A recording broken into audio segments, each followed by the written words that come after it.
Video शुरू करने से पहले सब्सक्राइब करें विश्नोई व्लॉग, आपके गांव का अपना चैनल। जिन गौरवपूर्ण क्षणों का हमें इंतजार था, वो इंतजार की घड़ियां हमारी समाप्त हो रही है।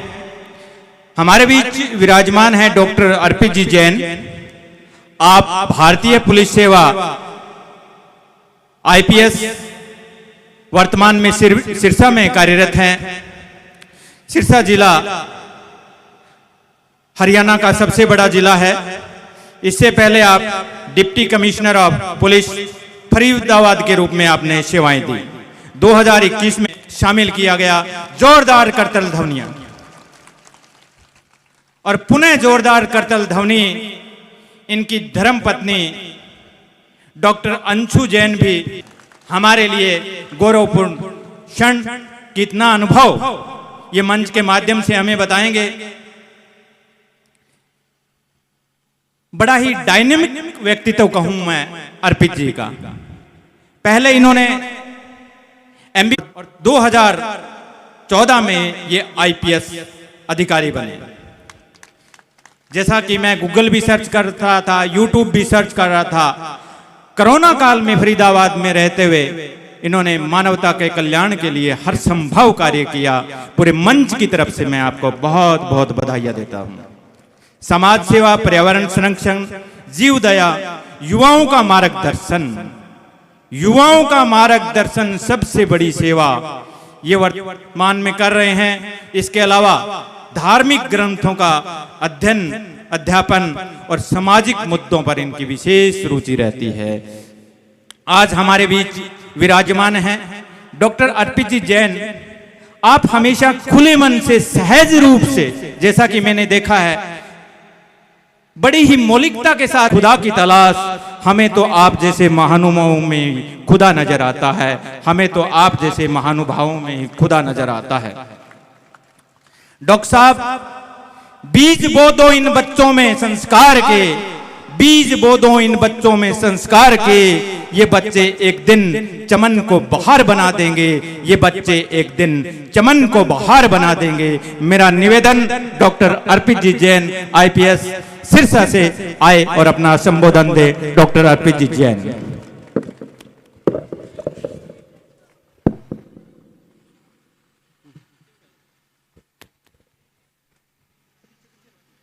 भारत माता की। ये पूरे कश्मीर से कन्याकुमारी जाना चाहिए आवाज की, यहाँ कुछ चल रहा है कार्यक्रम। भारत माता की। और सब लोग हाथ ऊपर करके भारत माता की वंदे। अभी हमने हर घर तिरंगा कार्यक्रम किया है, तो ये जोश और ज्यादा होना चाहिए। वंदे वंदे। गुरु जम्बेश्वर भगवान की। और जरा जोश आना चाहिए, अब तो अमेरिका तक जाना चाहिए आवाज, ये पूरी दुनिया में गूंज जाए। गुरु जम्बेश्वर भगवान की।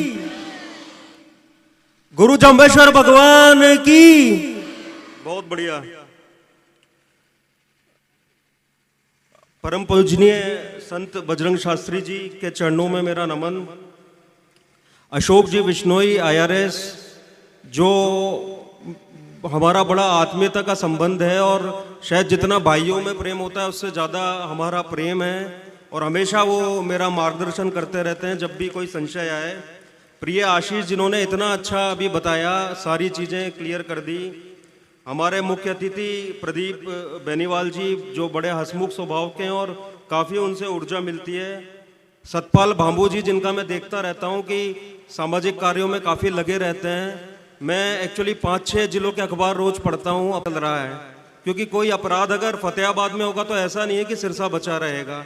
तो हमेशा मैं सुबह देखता हूँ, तो भांबू जी को देखता रहता हूँ कि विभिन्न सामाजिक मुद्दों पे या जो व्यापारिक संगठन है उनके मुद्दों पे वो हमेशा लगे रहते हैं। तो बड़ा अच्छा उनका कार्य है। ओम प्रकाश राहड़ जी, इतनी ऊर्जा के साथ उन्होंने हमारा स्वागत किया। डॉक्टर विनोद विश्नोई जी, अनिल जी, जिन्होंने यहाँ खींच लाया वो मेरे को, मतलब इतना उन्होंने, इतना प्रेम, इतना अपनात्व, इतनी आत्मीयता थी कि मैं अपने आप को रोक नहीं पाया। तो बड़ा उनका बहुत बहुत धन्यवाद कि उन्होंने अवसर प्रदान किया।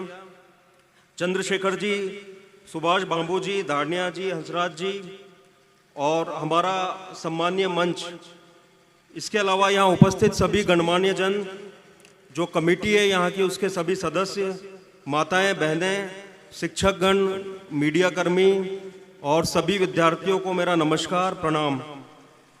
सबसे पहले आप सबको कृष्ण जन्माष्टमी की शुभकामनाएं। और मैं बस कुछ बेसिक बातें आपको बताऊंगा जो आधारभूत बात है और हमारे जीवन में बहुत ज़्यादा आवश्यक है। तो सबसे पहले तो जो माता पिता हैं वो ये जरूर करें कि अपने बच्चों को आध्यात्मिक रूप से और जो संस्कार होते हैं उससे मजबूत करें।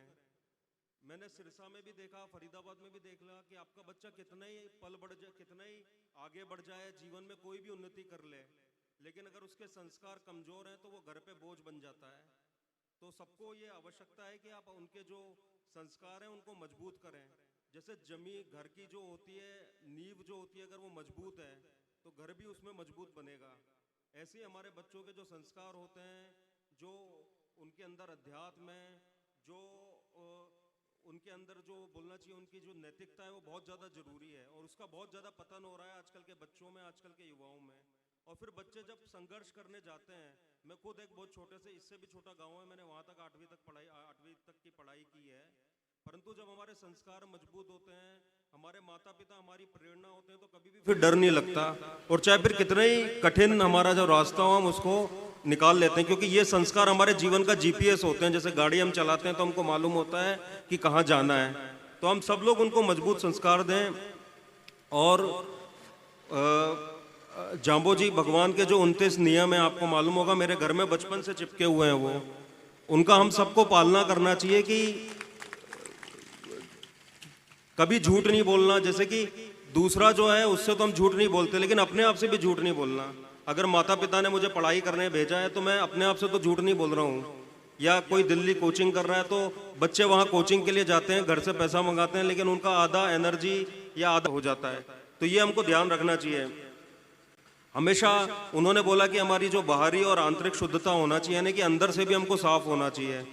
बाहर से तो व्यक्ति साफ हो जाता है, लेकिन उसके अंतर मन में अगर कोई भी द्वेष का भाव है, कोई भी बुरी भावना है, तो जीवन में कभी प्रोग्रेस नहीं कर सकता। उसके मन में स्ट्रेस आएगा, उसके मन में जो अंदर और बाहर से अलग है ना, आप देखेंगे हमेशा वो आपको चिंता में दिखाई देगा, हमेशा टेंशन में दिखाई देगा। और जो मन वाचा कर्म से एक है, उसको कोई चिंता नहीं है। जो है अपना स्पष्ट बोलना, अपना स्पष्ट कार्य करना, तो बहुत आवश्यक है कि वो हम करें। हमेशा बच्चों को सिखाइए कि वाणी का संयम होना चाहिए। अगर बोलचाल ही बच्चा अच्छे से नहीं कर सकता, मैंने देखा बड़ों को जवाब दे देते हैं बच्चे। माता पिता आपको इतने मिल जाएंगे, उनकी 80 साल उम्र है, बच्चों ने घर से उनको निकाल दिया। मैं ये बातें इसलिए बता रहा हूँ कि ये आधारशिला है हमारे जीवन की। और बाद में जो हमारा ये प्रोग्राम है उस विषय पर भी मैं आऊँगा, तो ये हम उनको सिखाएं। इसी तरह जीवों के प्रति, प्रकृति के प्रति हमेशा दया भाव सिखाएं।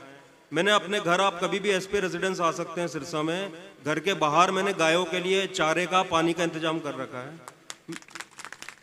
घने पेड़ है, वहाँ आके गर्मियों में गाय रुकती है। जो दूसरे जानवर होते हैं, कुत्ते इत्यादि, बेचारे वो ठंड में परेशान होते हैं बहुत ज़्यादा। तो आप वहाँ आके देखेंगे हमने उनके लिए घर बना रखे हैं कि ठंड में वहीं जाके वो लोग बैठ जाएं। तो जीवों के प्रति, अपनी प्रकृति के प्रति दया का भाव, प्रेम का भाव होना चाहिए, क्योंकि हम भी उसी का हिस्सा हैं। तो ये बहुत ज़्यादा आवश्यक है। इसी तरह माता पिता, घर परिवार वाले नशे से दूर रहें, बच्चों को नशे से दूर रखें, क्योंकि आपको देख के बच्चे आगे बढ़ते हैं। और हमेशा हमारा भोजन सात्विक हो, क्योंकि जैसा अन्न खाएंगे वैसा मन बनेगा आपका। अगर अन्न ही आपका अच्छा नहीं है तो फिर घर भी बर्बाद होगा, आप भी बर्बाद होंगे। तो ये बहुत आवश्यक है। और अब मैं बच्चों को ये बोलना चाहूँगा कि एक तो हमेशा जीवन में कभी छोटे सपने नहीं देखना। जो छोटे सपने देखते हैं वो इस देश के सबसे बड़े अपराधी हैं।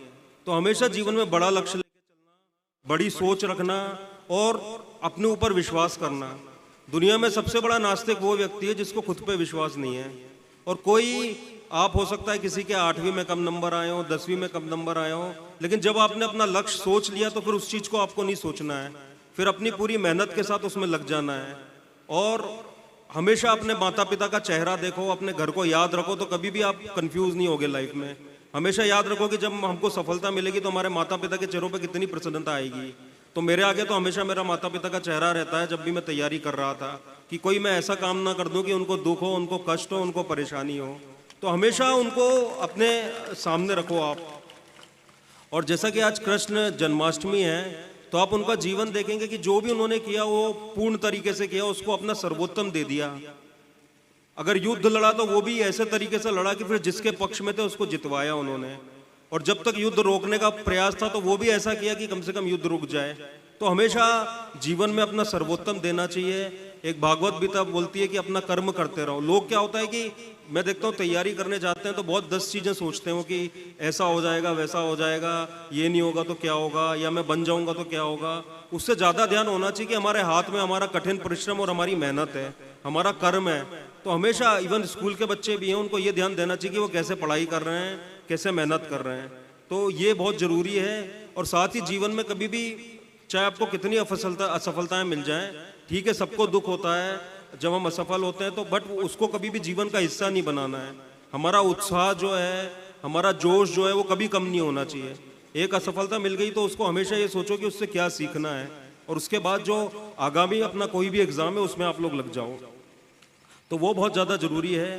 और जैसा आप सोचोगे जीवन में, ये बहुत महत्वपूर्ण है, और ये वैज्ञानिक रूप से साबित भी हो चुका है कि आप जैसा आप सोचोगे वैसे ही आप बन जाओगे। अगर आप सोचते हो कि मैं निर्बल हूं तो आप हमेशा कमजोर रहोगे, और आप सोचते हो कि मैं सबल हूं, मेरे अंदर बल है, तो आप हमेशा मजबूत बन जाओगे। जैसा आशीष ने बताया कि हनुमान जी थे, उनको मालूम ही नहीं था कि वो समुद्र लांघ सकते हैं, लेकिन जब उनको उनकी शक्ति का एहसास करवाया गया तो वो समुद्र को भी लांघ गए। तो वो बहुत आवश्यक है कि हमेशा अपने ऊपर विश्वास रखना, और हमेशा ऐसे गुरुजनों को, ऐसे जो लोग हैं जिनसे आपको सकारात्मकता आती है, उनसे मिलते रहना तो बहुत ज़्यादा ये आवश्यक है। इसके अलावा जितना बड़ा संघर्ष होता है, याद रखना कि उतनी ही जीत शानदार होती है, उतनी खुशी आपको अपनी जीत की मिलती है। तो कभी भी संघर्षों से डरना नहीं है।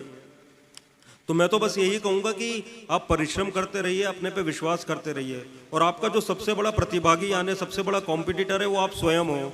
हमें रोज सोचना चाहिए कि अपने आप को कैसे इम्प्रूव करना है, कैसे अपने आप को बढ़ावा देना है, कैसे अपने आप को और बढ़ाना है। अगर आप लोगों ने ये सोच लिया कि मैं कैसे अपने आप को इम्प्रूव करूंगा और इधर उधर से दिमाग हटा लिया, तो आप देखोगे कि आप एक दिन इतने ऊंचा पहुंच जाओगे कि आपको कोई पीछे ही नहीं कर पाएगा।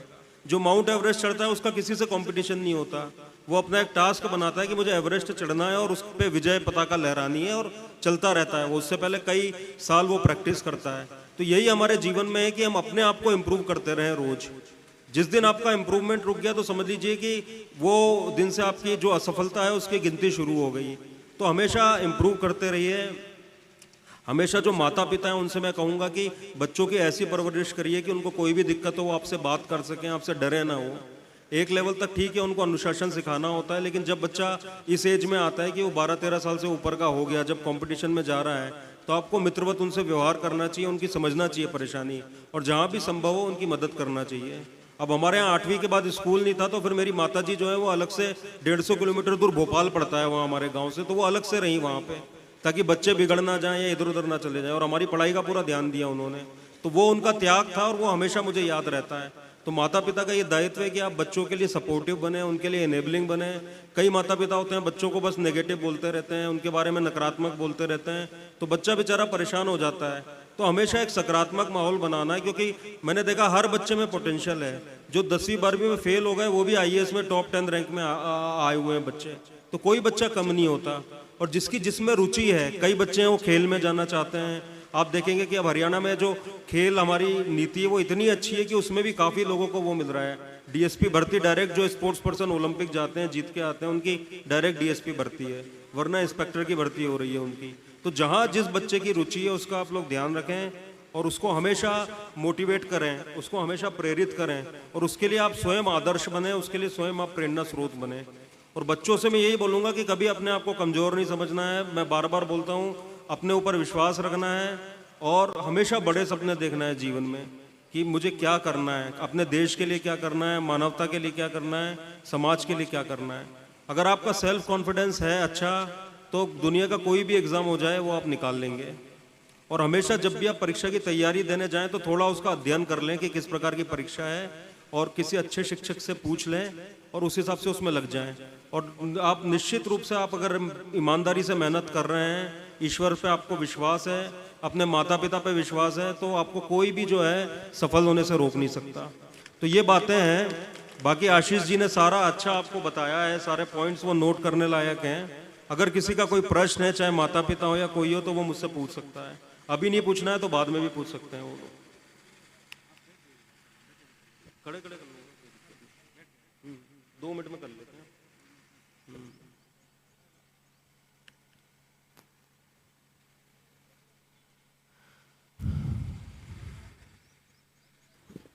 हेलो हेलो सर, कुछ क्वेश्चंस हैं। Ritika 9th B, Ritika 9th B की छात्रा, गवर्नमेंट सीनियर सेकेंडरी स्कूल। हाँ जी। और कभी भी डरना नहीं है प्रश्न पूछने से और भीड़ से। लोग डर जाते हैं जिनके मन में संशय है, बट यहाँ आपके डाउट क्लियर हो जाएंगे और वो जीवन भर आपको फायदा रहेगा उसका। Sir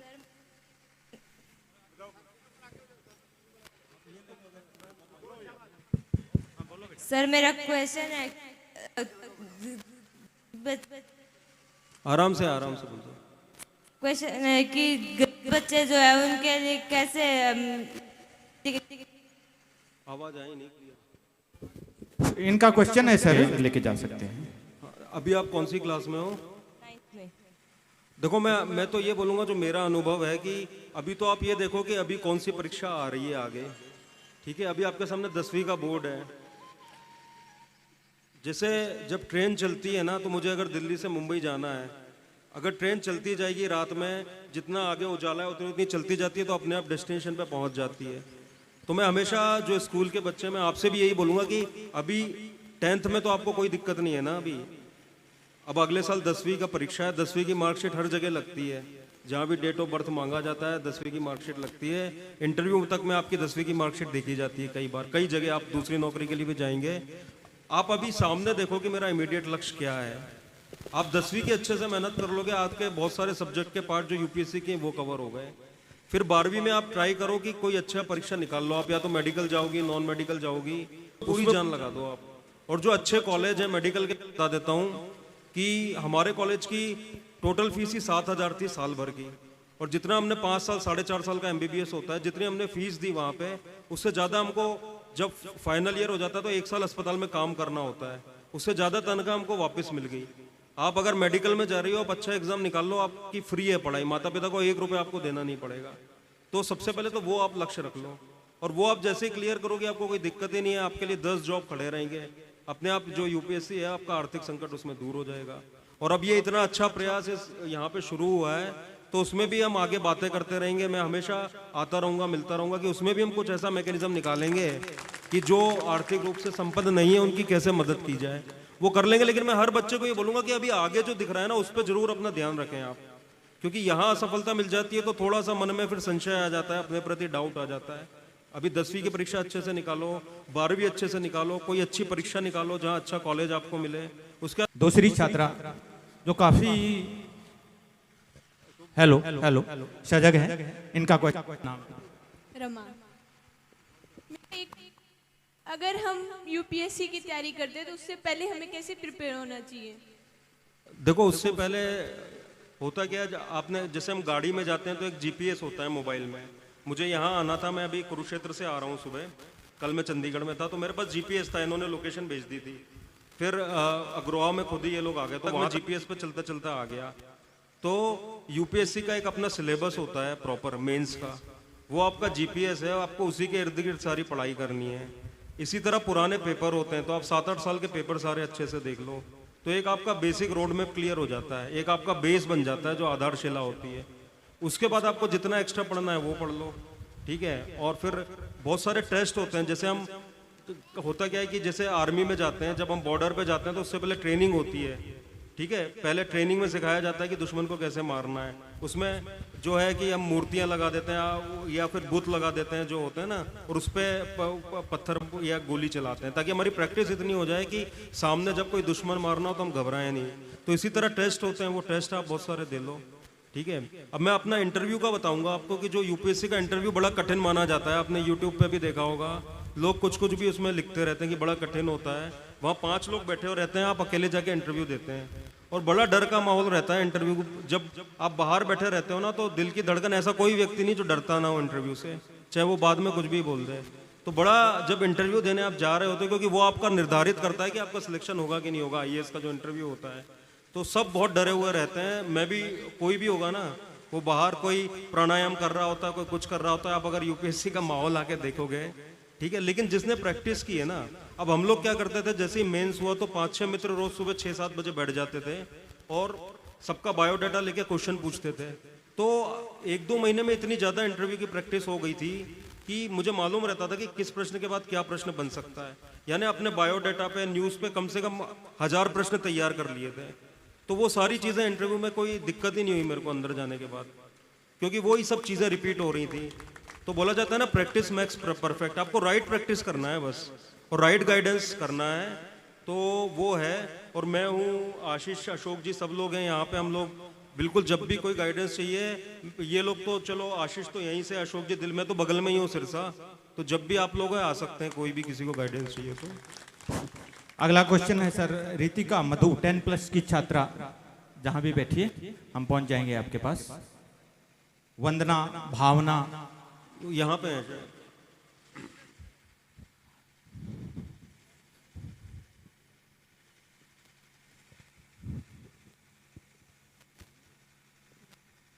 good afternoon all of you. मैं आप सभी का यहाँ पर पहुँचने पर हार्दिक स्वागत करती हूँ, मैं हार्दिक अभिनंदन करती हूँ। और मैं आशीष बिश्नोई को उनकी कड़ी मेहनत के दौरान प्राप्त की सफलता के लिए हार्दिक शुभकामनाएं देती हूँ। बहुत। और हम पूछना चाहेंगे कि सर, हम जब काम देते, आवाज उम्मीद कम डीमोटिवेट आते हैं, तो फिर खुद को मोटिवेट कैसे रखें? अगर सर आप कभी डीमोटिवेट हुए हो तो आपकी फैमिली ने आपका मनोबल कैसे बढ़ाया? देखो, मैं तो बहुत अच्छी पुस्तकें पढ़ता हूँ, ठीक है ना। किताब बहुत मोटिवेट करती हैं। स्वामी विवेकानंद हो गए या डॉक्टर APJ अब्दुल कलाम हो गए, ठीक है, हमेशा आपको उनसे मोटिवेशन मिलेगा। या आप कोई अपना, आपको खुद तरीका ढूंढना पड़ेगा मोटिवेशन का। और ऐसा कोई नहीं है, इवन हम भी डिमोटिवेट हो जाते हैं कभी कभी काम करते करते, तो वो आपको खुद एक निकालना पड़ेगा। किसी को कोई खेल कूद रहता है, उसको अच्छा एक पॉजिटिव मोटिवेशन मिल जाता है। कोई अच्छी पुस्तकें पढ़ लेता है, वो उसको मोटिवेशन मिल जाता है, ठीक है। और एक बात मैं ज़रूर बोलना चाहूँगा, अभी मैं किसी उसमें मैंने पढ़ी थी कि मोटिवेशन डिमोटिवेशन हमेशा होता रहेगा, क्योंकि जीवन में सब कुछ जो हम जो चाहते हैं वो कभी नहीं होता, ठीक है ना। तो वो सब चलता रहेगा, लेकिन आपके जीवन में एक अनुशासन जरूर होना चाहिए कि मुझे सुबह 5 बजे उठ के पढ़ाई करना है, शाम को मुझे पढ़ाई करना है। आप अगर अपना डिसिप्लिन का पालन कर रहे हैं ना, तो मैक्सिमम टाइम आप मोटिवेटेड रहेंगे, मैक्सिमम टाइम आप पॉजिटिव रहेंगे। पर मैं अपना बता देता हूँ कि मुझे तो अच्छी बुक्स पढ़ना बहुत अच्छा लगता था, या कई अच्छी फिल्में हैं जिनको देख के आपको काफ़ी प्रेरणा, काफ़ी ऊर्जा मिल जाती है, वो आप देख सकती हैं, ठीक है ना। या ज़्यादा डिमोटिवेशन हो रहा है तो सारा काम छोड़ के 2 घंटे शांत बैठ जाओ अपना। कोई जाप करता है, कोई मंत्र वो करता है, मैं खुद जाप करता हूँ सुबह उठ के, क्योंकि वो मेरे लिए सबसे सकारात्मक ऊर्जा का वो रहता है, पॉजिटिव, ठीक है। तो अभी आपको मालूम होगा, मैं ऐसे ही बताना चाहूँगा, हमारे सारे सम्मानीय लोग हैं, बड़े लोग हैं। अभी इलाहाबाद चुनाव हुआ था, आपको मालूम है, अक्टूबर में, तो बड़ा वो था, बड़ा मतलब आपको भी मालूम होगा कि काफ़ी वहाँ विरोध भी हो रहा था, और पूरे प्रदेश के, पूरे देश की नज़रें उस चुनाव पे थी। तो मैं वहाँ SP था, तो काफ़ी वो क्षण होते थे कि समझ में ही नहीं आता था कि आगे करना क्या है अब। और ऐसा सबके जीवन में होता है कि कई बार हमारा माइंड बिल्कुल ब्लैंक हो जाता है। तो उसमें मैंने देखा है कि भगवान जरूर आपकी मदद को आते हैं। फिर जब अर्जुन डाउट हो गया, अर्जुन को कंफ्यूज हो गया ना, जब वहाँ पे कुरुक्षेत्र में जाके, तो फिर भगवान ने आके उसके सारे डाउट दूर कर दिए, उसको मोटिवेट कर दिया। तो हमेशा ईश्वर पे विश्वास रखना, उससे बड़ा कोई मोटिवेशन नहीं है। और हर बच्चे को बोलूँगा कि हमारे जम्बो जी भगवान के भी जो 29 नियम है, उसमें कि शाम को वो होना चाहिए, संध्या वंदन होना चाहिए, आरती होना चाहिए, पूजा होना चाहिए। वो यही होता था कि मोटिवेशन उससे पॉजिटिव रहता है। कई लोग हैं सुबह उठ के स्नान करके बिल्कुल उस टाइम जोत लगाना, ये करना, आप पूछ लीजिए बड़े बूढ़ों से, वो बड़ा पॉजिटिव उसका काम करता है। मैं सबसे पहले उठ के जाप करता हूँ सुबह उठ के, तो मेरे लिए तो वो सबसे बड़ा मोटिवेशन है। तो कुछ नहीं हो तो भगवान आपके साथ खड़ा है, ये ध्यान रखना, लेकिन अपना काम ईमानदारी से होना चाहिए, अपनी मेहनत ईमानदारी से होना चाहिए। अगला क्वेश्चन है अंजलि 10+1 की छात्रा है, पीपा सीनियर सेकेंडरी स्कूल की छात्रा, आइएगा भाई।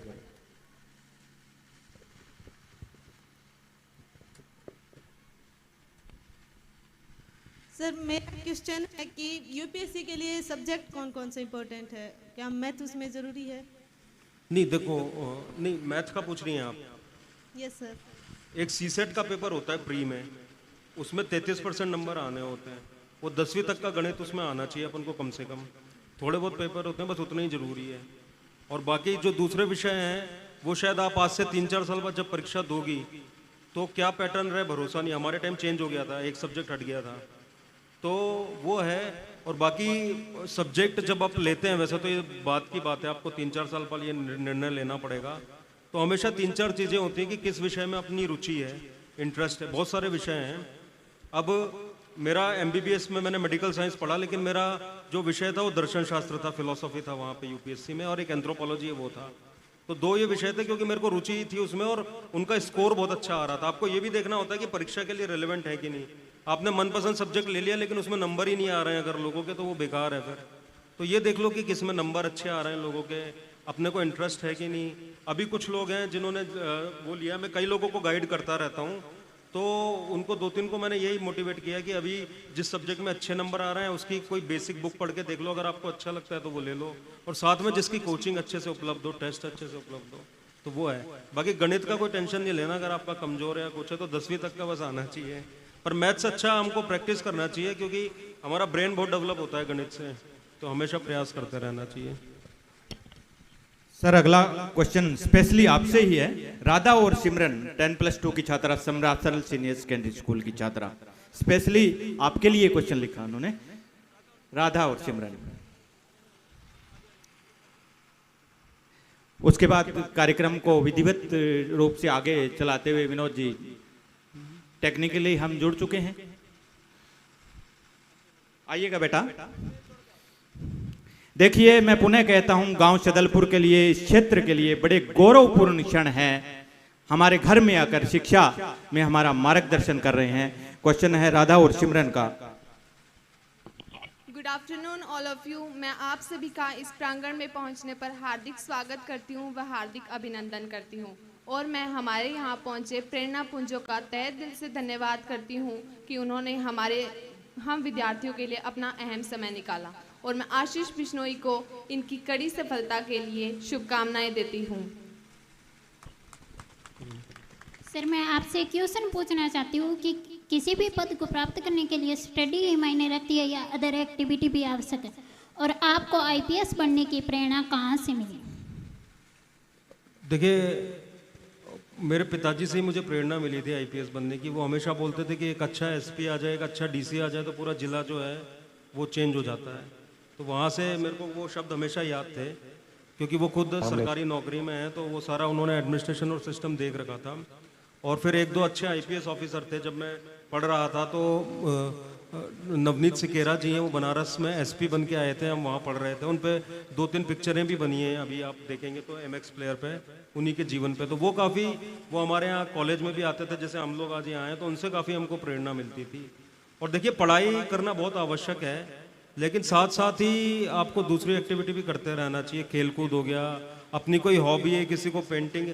जो हमारी व्यक्तित्व होता है वो कभी भी यूनिडायमेंशनल नहीं है कि मैं सिर्फ पढ़ाकू हूँ या मैं सिर्फ खेल में अच्छा हूँ। हमेशा मल्टी डायमेंशनल पर्सनालिटी होती है हमारी। तो किसी को पेंटिंग अच्छी है, कोई कविता अच्छी लिखता है, किसी की किसी अन्य उसमें रुचि है, तो वो हमेशा जो है आपको करते रहना चाहिए वो भी प्रयास। क्योंकि वो भी, किसी ने बोला था कि जब डिमोटिवेशन हो तो क्या करें, तो कई बार वो बहुत बड़ा मोटिवेशन का काम करती है। मुझे पुस्तकें पढ़ना बहुत अच्छा है, और मैं 1 हफ्ते में कोशिश रहती है कि 1 आध किताब पढ़ लूँ कोई भी। तो उससे काफ़ी आपको नई ऊर्जा मिलती है, नई प्रेरणा मिलती है, और पूरे विश्व भर के आपको आइडिया मिलते हैं। आप किसी विदेशी लेखक की अगर किताब पढ़ रहे हैं तो आपको पता चलेगा कि उस देश का क्या कल्चर है, वहाँ की क्या संस्कृति है, वहाँ क्या था, वहाँ किस प्रकार की समस्याएं। तो हमारा दिमाग खुलता है उससे बहुत ज़्यादा। वरना हम अपने घर, अपने गाँव, अपने ज़िले तक ही कन्फाइंड रह जाते हैं, वहीं तक हम सीमित रह जाते हैं। तो पुस्तकें हमारा दिमाग को भी खोल देती हैं और हमारे ज्ञान के बेस को बढ़ाती हैं। तो वो आपकी अलग रुचि हो सकती है, किसी को पेंटिंग है, किसी को स्पोर्ट्स में रुचि है, पर वो भी करते रहिए, पढ़ाई भी करते रहिए। और जीवन के समय समय पे ये इसकी प्रायोरिटी चेंज होती रहेगी कि कब क्या करना है। जैसे 8वीं तक मेरे को लगता है कि बच्चों को खूब खेलने कूदने देना चाहिए, उससे उनका व्यक्तित्व विकास बहुत अच्छा होता है। 9वीं 10वीं 11वीं जैसे टर्निंग पॉइंट होता है ना, गाड़ी चलती है तो लिखा आता है कि ये अंधा मोड़ है, तो वो होता है। वहाँ आपने अगर मेहनत कर ली तो आगे का जीवन आपका थोड़ा सही हो जाएगा। फिर जब UPSC की तैयारी करना है तो वहाँ पे आप जम के मेहनत कर लो, तो वैसे रहता है मतलब। पर हमेशा अपना कोशिश करना चाहिए कि हम हर उसमें विकास करें, हर डायमेंशन में विकास करें। Thank you sir. आप सभी लोगों का धन्यवाद। और मेरे लिए बड़ा गौरव का विषय है और हमको खुद आके यहाँ इतनी प्रेरणा मिलती है और बड़ों का आशीर्वाद मिलता है, जिससे आगे जाके भी हम लोग कार्य करते रहते हैं। तो आप सबको मेरा नमन और प्रणाम, धन्यवाद।